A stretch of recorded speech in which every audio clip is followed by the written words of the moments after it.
One second, I was sipping tea in my quiet lounge, and the next, the world outside shattered. Tires screeched, metal screamed, and when I ran out, I saw her. My husband's ex, half dead in a mangled car, staring blankly at me through cracked glass. The driver's seat was empty. Oil dripped onto the road, spreading fast. The air reeked of gasoline. One spark, and the car would go up.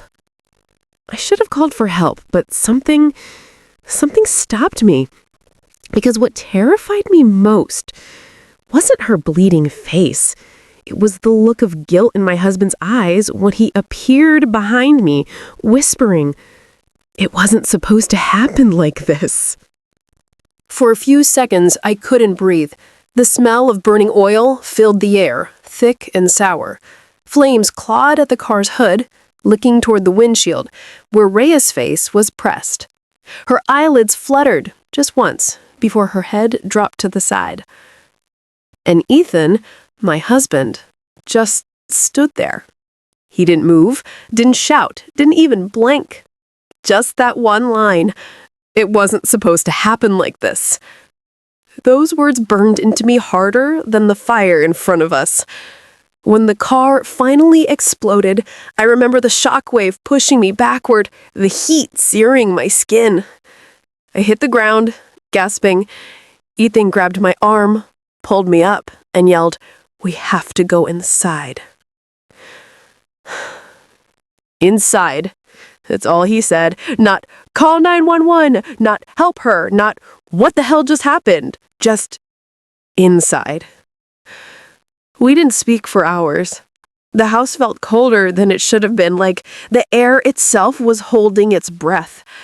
I sat on the couch, staring at the floor, my hands trembling around a cup I hadn't realized I was still holding. When I finally found my voice, it came out hoarse. "Ethan, what did you mean? It wasn't supposed to happen like this." He was pacing. I could hear his shoes drag across the hardwood, slow, deliberate. I didn't mean anything by it, it just came out. Shock, I guess. But I knew Ethan's voice. I lived with it long enough to hear the difference between panic and guilt. And what I'd heard outside wasn't panic. It was regret. That night, the police came. Sirens, flashing lights, the whole street glowing red and blue. A young officer knocked on our door, notebook in hand. "Ma'am, sir, we're sorry for the disturbance. There was an accident right outside. You folks okay?" I nodded, though I wasn't sure. I said, "The woman, she was still breathing." The officer's expression shifted. "Was? You saw her?" "Yes, she was alive, barely. But the driver's seat was empty." He exchanged a look with his partner. "Empty?" "Yes," Ethan cut in quickly. "I tried to help, but the fire." That was a lie. He hadn't moved an inch near that car. The officers thanked us and left to join my paramedics. I stood at the window, watching them search the wreckage, and then something strange happened. One of the responders shouted, "There's no body here." No body? My blood ran cold. By morning, the story was all over the local news. Mystery crash leaves no victim behind. Car engulfed. Woman missing. They showed the wreckage. Or what was left of it. A black shell, melted and twisted like something dragged out of hell. And though they didn't mention names, I knew what I'd seen. The woman in that car had been Rhea Lawson. Rhea, the woman who came before me, the ex who never really left. She was beautiful, hauntingly so. Dark auburn hair, sharp green eyes, a smile that could slice through a man's reason. Ethan had told me once that she was a mistake from another life, that they ended things badly, that she moved to California, that it was over. But people like Rhea don't just vanish. They linger in photos, in whispers, in the corners of your husband's locked phone. And now she was missing. Detectives showed up that afternoon. One of them introduced himself as Mason Graves, mid-40s, sharp jawline, eyes that never stopped assessing. "Mrs. Carter," he said, voice even, "you mentioned the woman looked familiar." "Yes, her name is Rhea Lawson." He wrote something down. "How do you know her?" I hesitated. "She dated my husband years ago." He raised an eyebrow, glanced at Ethan. "When was the last time either of you saw her?" Ethan spoke fast. 5 years ago. She moved away. We haven't spoken since." I stared at him, feeling my stomach twist. Another lie. I had seen Rhea's name flash on his phone 2 weeks ago. I hadn't said anything then, but now it was all I could think about. Detective Graves nodded slowly. "All right, we'll confirm her identity once we get DNA from the scene." He closed his notebook. "In the meantime, don't leave town." That night, I sat alone in the kitchen, staring at the cold cup of tea I hadn't touched. Ethan was upstairs, talking to someone on the phone, whispering. I caught fragments. "They found nothing. Not yet. Just stay quiet." I didn't ask who he was talking to. Not then. I was too busy fighting the feeling that something in my life had cracked open, and would it close again? When he came down, I asked softly, "Ethan, did you know she was in town?" He looked me dead in the eye. "No." But his pupils flickered just for a second. "Enough." Around midnight, I awoke to the faint sound of my phone buzzing. A message. No name, just an unknown number. When I opened it, I froze. A picture. The mangled car taken from across the street, and scrawled across the image in red text, "You should have let him burn." My breath caught in my throat. I looked toward the bedroom door, half expecting Ethan to walk in. He didn't. I deleted the message instantly, my fingers trembling, but the image burned into my mind. Someone knew. Someone was there. And that someone wanted me to suffer for it. Morning came gray and heavy. Ethan acted normal. Too normal. Making coffee, checking emails, humming under his breath.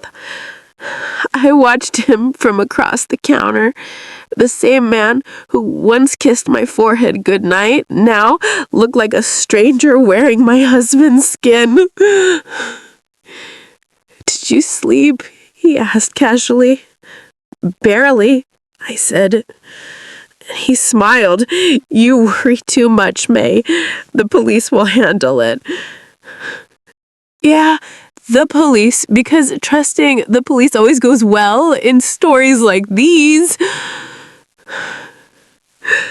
As he left for work, I caught a glimpse of his hands, faint scratches across his knuckles. "Ethan, how did you get those?" He looked down, startled, then smiled faintly. "From pulling you back last night. You're welcome, by the way." But when the door closed behind him, I went straight to the laundry basket and found his jacket. There, smeared along the cuff, a streak of dried, dark red. blood. And it wasn't mine.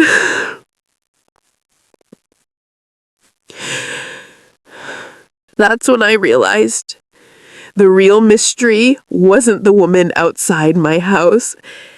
It was the man sleeping inside it. When I turned back toward the car, it was gone. Or at least what was left of it was. Flames had swallowed it whole, roaring, wild, alive. The heat forced me to step back, my arms raised to shield my face. The smell of burning fuel clawed at my throat. And then, silence. Except for the popping glass, the night was dead quiet. I looked around. No headlights, no sirens, no one. Just me, Ethan, and the fire. When I turned to him, his eyes were fixed on the blaze, expressionless, frozen, like he was watching something expected. "Ethan," I whispered, "we need to call 911. He didn't move. "Ethan!" I grabbed his arm, but he flinched, jerking back. "Don't touch me," he hissed, voice low, shaking. And that's when I noticed it. Blood on his sleeve, fresh, not his own. I stumbled back, staring. What happened?" He turned slowly, his face pale in the firelight. "You wouldn't understand."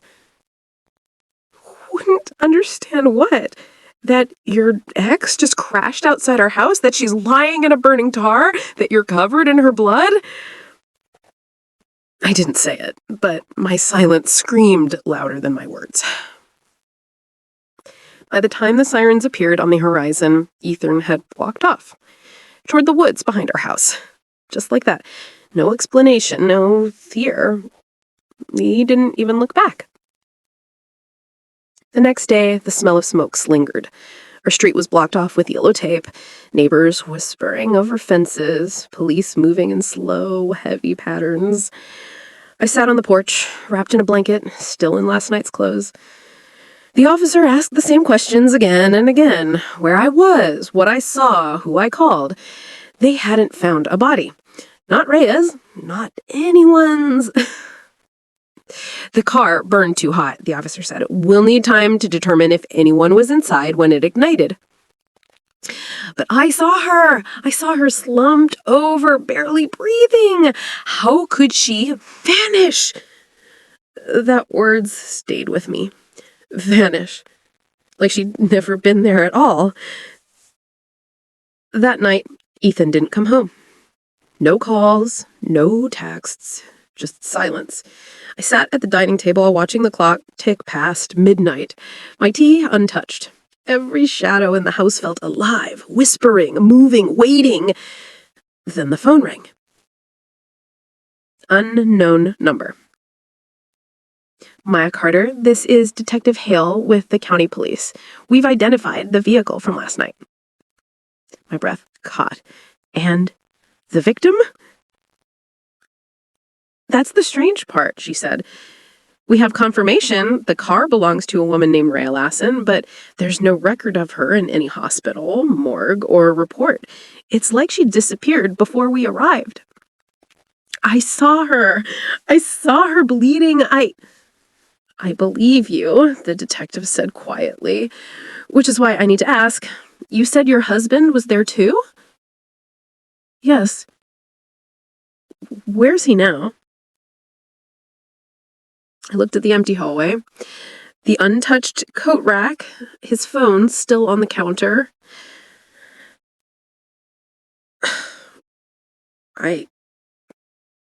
By morning, the cops were back, this time with warrants. They searched the woods, the creek, the property. Drones flew overhead. Nothing. Not Rhea, not Ethan, just the blackened shell of a car and an oily patch of road that still shimmered with rainbow residue.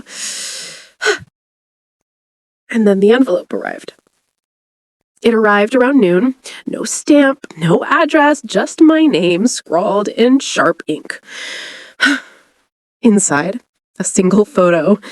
It was Ethan, standing beside Rhea, at a diner I'd never seen. The timestamp? 2 nights before the crash. And on the back of the photo, a note. Ask him about Lakewood. That night, I couldn't sleep. The air felt heavy, thick, like the world outside was waiting for me to make a move. I kept staring at that photo, my fingers tracing the edges. Ethan's arm around Rhea's shoulder, her smile, faint, knowing. Ask him about Lakewood. But I couldn't because he was gone.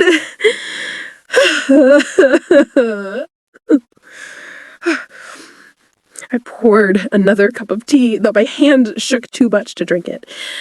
My mind kept replaying that night. The crash, the fire, his whisper. It wasn't supposed to happen this way. Was he talking about the accident or something else entirely? At 3:17 p.m., I heard a knock at the door. Soft, slow. 3 taps. I froze. Every instinct told me, don't open it.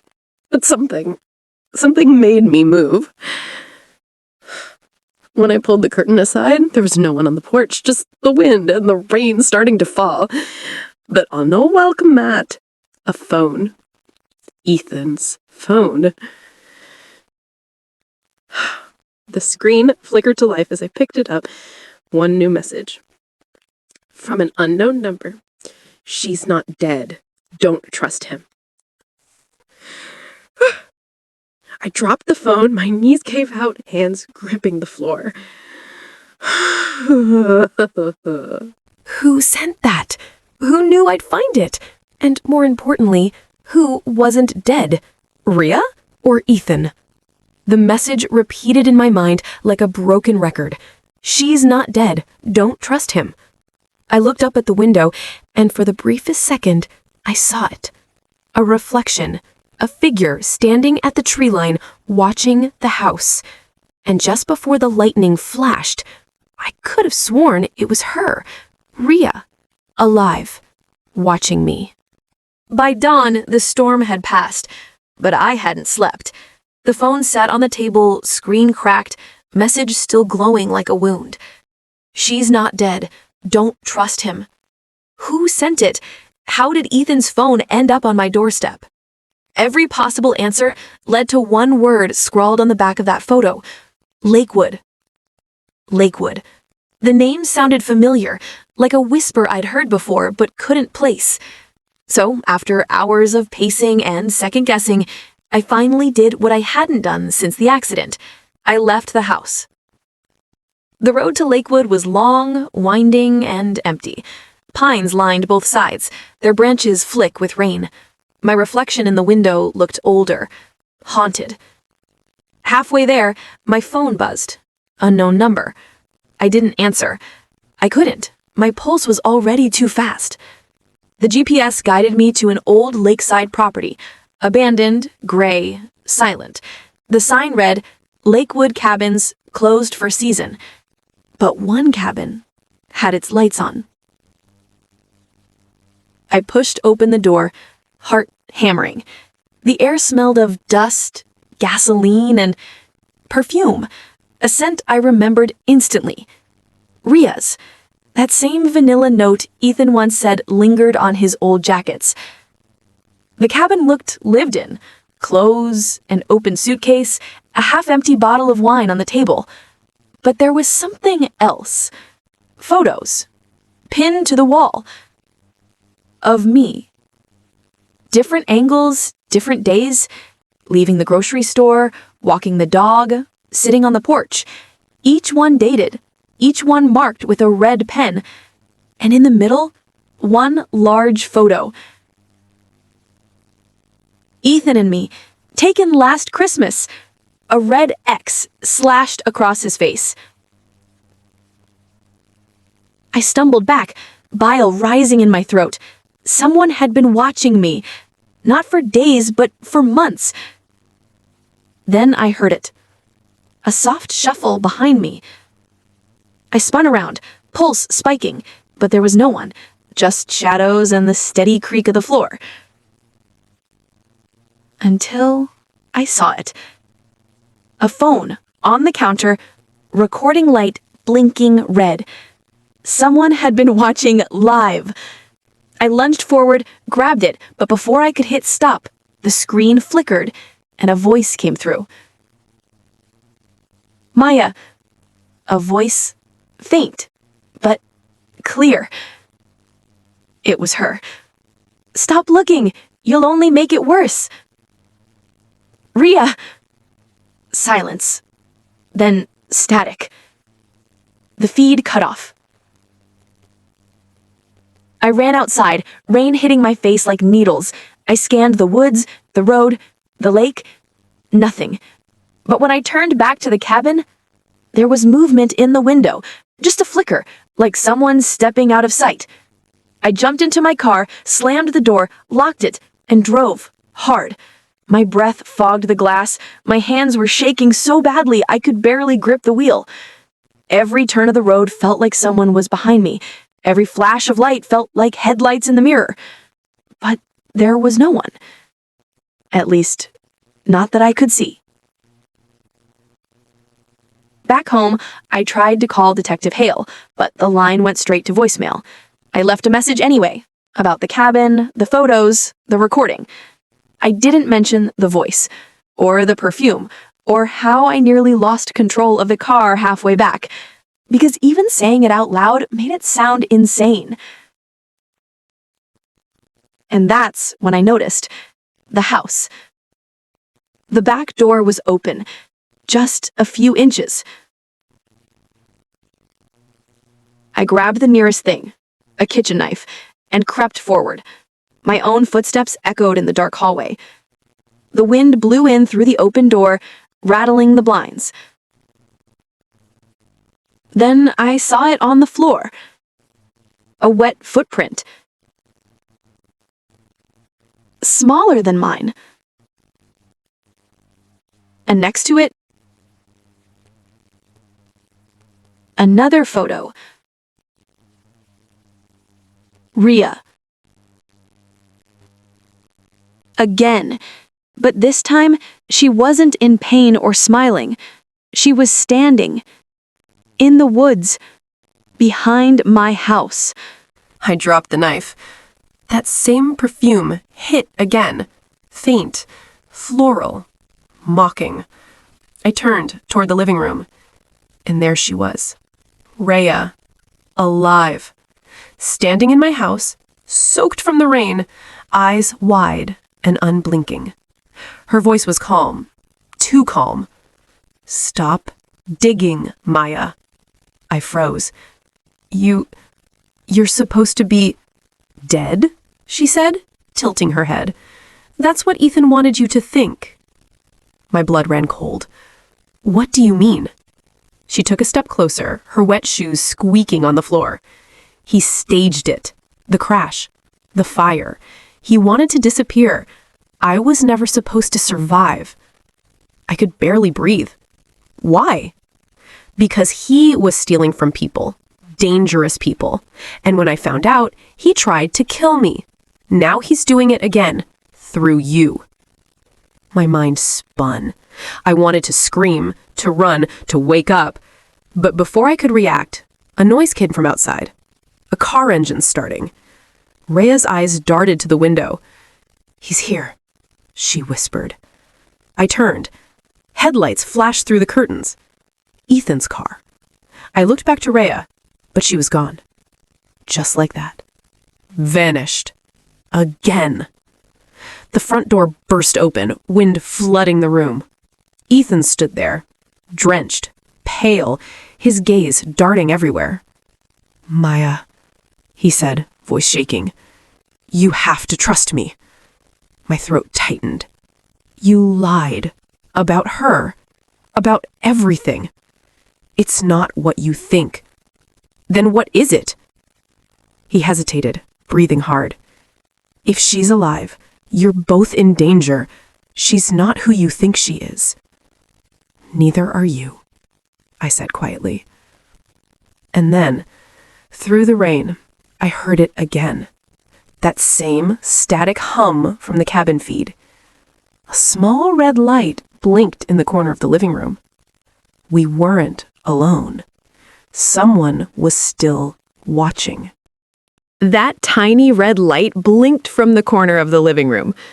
I froze, every nerve in my body snapping to alert. "Ethan," I whispered, pointing toward it. "Someone's watching us." He turned, his eyes widening as the light flickered once, then went dark. We both stood there, motionless. Only the ticking of the clock filled the silence. Then Ethan exhaled. "We have to leave. Now." "What the hell is going on?" I demanded. He grabbed my arm, pulling me toward the back door. "They know where we are, Maya. They've been tracking me." "Tracking you? Who's they?" He stopped, looking me dead in the eye. "The people Ria was working for." The rain had turned into mist by the time we got outside.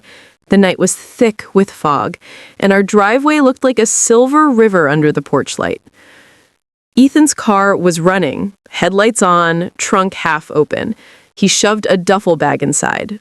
Cash, documents, something that looked like a gun wrapped in cloth. My voice shook. "You're scaring me, Ethan." "You should be scared. They're not just watching, they're cleaning up." "What?" He hesitated. And that hesitation told me everything I needed to know. He was involved. Deeply. Before I could speak, a pair of headlights flared in the distance. A black SUV turned onto our street, moving slow.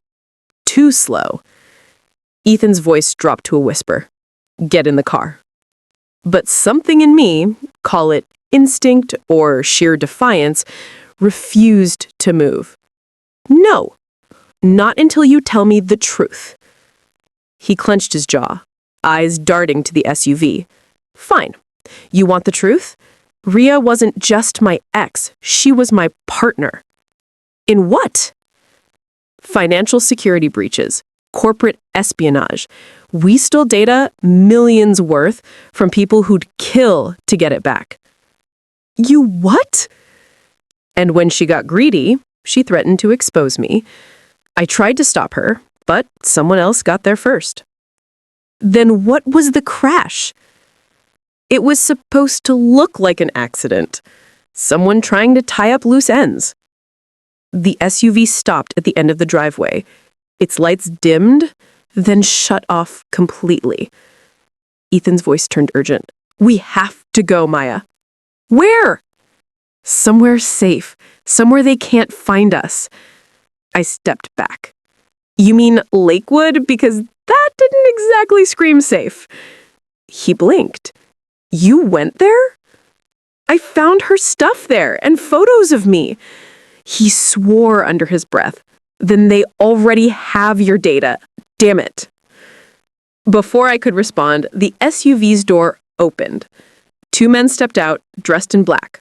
No insignia. One held something metallic in his hand. "Ethan," I whispered. "They're here." He grabbed my wrist and dragged me toward the woods behind the house. Branches slapped against my face, the cold air slicing my lungs. "Keep moving," he hissed. I stumbled over roots, barely able to see. "Where are we going?" "There's a service road behind the ridge, if we can reach it." But the words died in his throat. A gunshot cracked through the air. Ethan dropped to one knee, clutching his arm. Blood seeped through his sleeve. "Ethan!" I groaned. "Go! Don't stop! Don't look back!" "Ethan!" I said go! I ran. Branches tore at my clothes. My breath came in ragged gasps. Behind me, another shot echoed. Then silence. I didn't stop until I reached the ridge. My body trembled, soaked with sweat and rain. I turned, expecting to see Ethan, but there was nothing. No sound, No movement. Just fog. And then a voice. Quite a night, huh? I spun around. A woman stepped out of the shadows, holding an umbrella. Blonde hair, sharp eyes, calm like she had just come from a dinner party. "Detective Hale," she said, flashing her badge. "You're a hard woman to find, Mrs. Carter." I nearly collapsed from relief. "Detective, they shot Ethan." She held up a hand. "I know. We've been tracking him for weeks. But you shouldn't have gone to Lakewood." "What?" "It's not what you think." "Then what is it?" She raised an eyebrow. "Rio wasn't his enemy. She was ours." The words hit me like ice. "Yours?" "She was working with us, undercover, trying to bring him down." I stared at her. "That's impossible. She said he tried to kill her." Detective Hale's gaze hardened. "Did you actually see her die, or did you just believe what you were told?" I froze. "She's alive," Hale continued. "We were supposed to extract her 2 nights ago, but Ethan moved too fast. He realized she'd turned on him. The crash wasn't an accident. It was a failed hit." "And now?" I whispered. "She's gone dark. We think she's running her own game. And if she's contacted you, Maya?" I interrupted. "She has. She was in my house tonight." The detective stiffened. "Then she's not hiding. She's watching." I took a step back. "Watching me? Why?" "Because she thinks you know something. Something Ethan told you. Maybe without realizing it." Before I could respond, Hale's radio crackled. "Unit 7? We found the male suspect. North Woods. He's down." I felt my stomach drop. "Ethan?" She gave a short nod. "He's alive. Barely." My knees buckled, but she caught me by the arm. "You need to come with me now." I hesitated. "Where?" "To the station. You're not safe here." But as she led me toward her car, I noticed it. A small red light blinking on her dashboard. The same light from my living room. "Detective?" I whispered. "Someone's tracking you, too." She looked at me, eyes narrowing. "What did you say?" Before I could answer, the light blinked twice, then the engine roared to its own. "Get out!" she shouted. When I opened my eyes, everything was smoke and dust. The world spun, sirens in the distance, a single word echoing in my head. Watchers. Someone was pulling the strings. Not Ethan, not Rhea. Someone higher. And for the first time, I realized I was next on their list. Chapter 5. The Confession. I don't remember driving. I only remember arriving. My car screeched to a stop in front of the old cabin by Lake Hemlock, the one Jason swore he'd sold years ago. The air smelled like damp earth and betrayal. The wooden door was cracked open, a faint light bleeding through the gap. "Jason?" I called. My voice didn't echo. It got swallowed by the trees. Inside, it was too quiet. No creak, no whisper, just the hum of an old generator and the steady, rhythmic drip of water from a broken pipe. Then I saw her, Rhea. Not dead, not even injured. Sitting on the edge of the couch, pale, alive, and staring straight at me. "Close the door, Maya," she said softly, like we were two friends meeting for tea. My knees weakened. I closed it. Slowly. How are you alive? I whispered. She smiled faintly. That depends on what you mean by alive. Behind her, Jason stepped out from the shadows. His shirt was stained with oil and blood, and his face, it wasn't the man I knew. Jason, I breathed. What the hell is going on? He didn't answer. He looked at Rhea, and then she spoke for him. It was supposed to look like an accident, but I wasn't supposed to die. I froze. Supposed to? You mean you planned it? Jason finally spoke, voice breaking. She was blackmailing me, Maya. She had photos, videos, everything from before you and I met. I just wanted it to end. Rhea's laugh cut through the tension like glass. Oh, please, don't play the victim, Jason. You wanted freedom. You wanted to erase me. And then your new wife here found out? I didn't. Rhea stood up. Aren't you tired of being lied to, Maya? Don't you see it? He's been using both of us.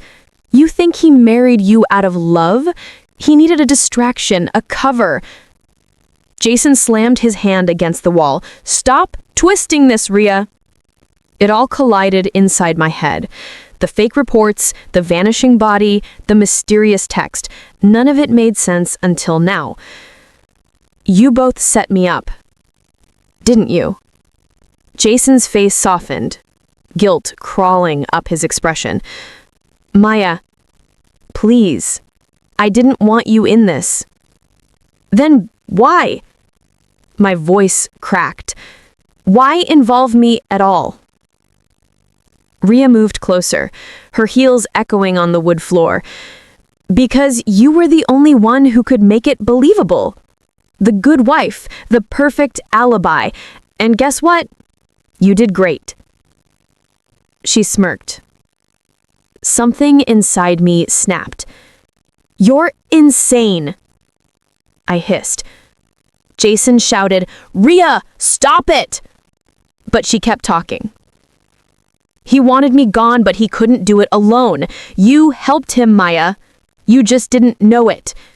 When you pulled me out of that car, you gave us both a second chance. For me, to destroy him. For him, to destroy you. Enough! Jason grabbed her arm. She shoved him back. He stumbled, hitting the side table. The lamp crashed to the floor. Flames licking the rug almost instantly. Maya, get out, he yelled. But I didn't move. I was done running. I looked at Rhea, her wild smile lit by the growing fire. You wanted the truth, she shouted. Here it is. Jason never loved you. He loved control, and he's about to lose it all. She lunged toward him. He pushed her back. She fell hard, hitting her head on the corner of the coffee table. The room filled with smoke. Jason stood frozen. She's not breathing, I whispered.